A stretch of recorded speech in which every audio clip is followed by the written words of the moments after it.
next up, we have Senator Romney. Thank you, Madam Chairman. Secretary Becerra, I'm going to clear up a social media rumor that you spend most of your time outside of Washington, D.C. Is the majority of your time spent in, the great majority spent in Washington, D.C.? In many ways, I would say, unfortunately, yes, because I still have a home in California as well. My wife is still in California. Spend your time here. It's great. Let me turn to another topic. I concurred with Senator Paul, his concern about natural acquired immunity with regards to COVID-19, and I was disappointed in your response. I had expected you either to say one of two things. One, that the science is clear that inoculation adds to one's protection against COVID-19, and that he was wrong about the studies he described. He said every single study said that natural acquired immunity is better than vaccination, or at least as good as.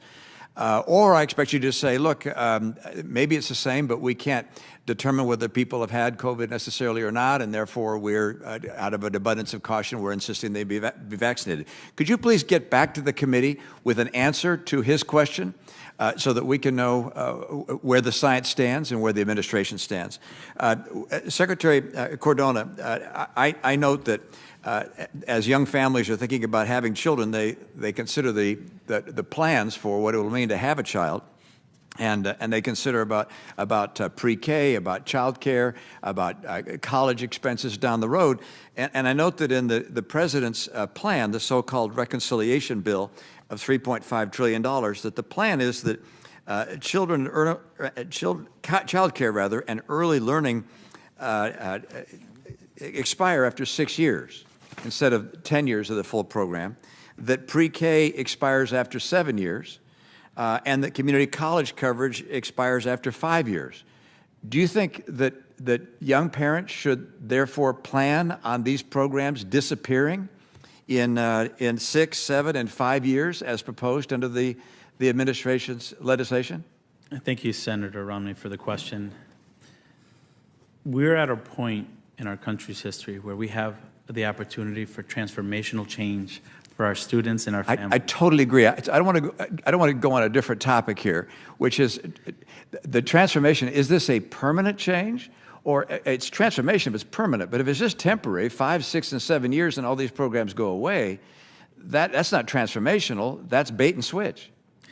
Well, Senator, I do believe at this point the families, especially post-pandemic, providing community college access, that only helps the economy, and that would help. But should it expire at the end as it is planned now at 5 years? I'm hopeful, Senator, that today goes really well for our families across the country, and that in the coming years we'll find ways to continue to support those strategies that we know lift American families. You mean it's your anticipation that these programs then, that parents should count on them continuing?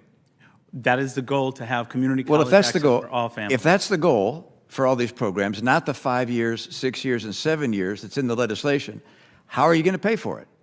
Because there's only one of two ways: either more debt or higher taxes.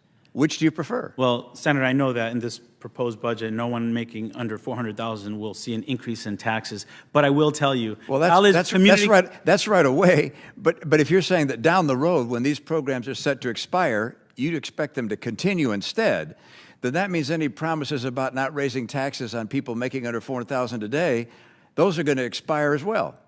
As a lifetime educator, I can tell you what's being proposed is transformational for our families. I agree it's transformational. I'm not sure it's transformational in the right way. I'm concerned, for instance, that we're going to double the child tax credit, which allows people to help pay for child care.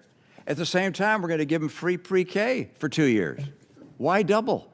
Why give people free pre-K and double their child tax care credit, which they could use themselves to either decide to care for their own children at home, to go to Head Start, to go to a private child care facility? Why do we have to both double the child tax credit and at the same time provide free pre-K and, by the way, build new school classrooms to do so?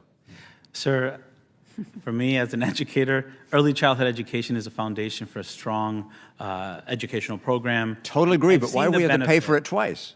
I've seen the benefit of it, and I know for many of these families, their ability to get back to work and add to their income is Look, I'm perfectly happy with providing funding to families so they can provide child care for their child. I think they ought to have the choice of, one, providing it themselves if they want to, either with a family member or a spouse, or number two, sending a child to a child care facility of their choice, but just say, you're going to do that, and we're also going to give you public school child care. That's two programs, doubling the cost, and it's taking away the incentive for people that might choose to decide to have the child care for at home. I think my time is up. I'm sorry, Madam Chairman. Back to you.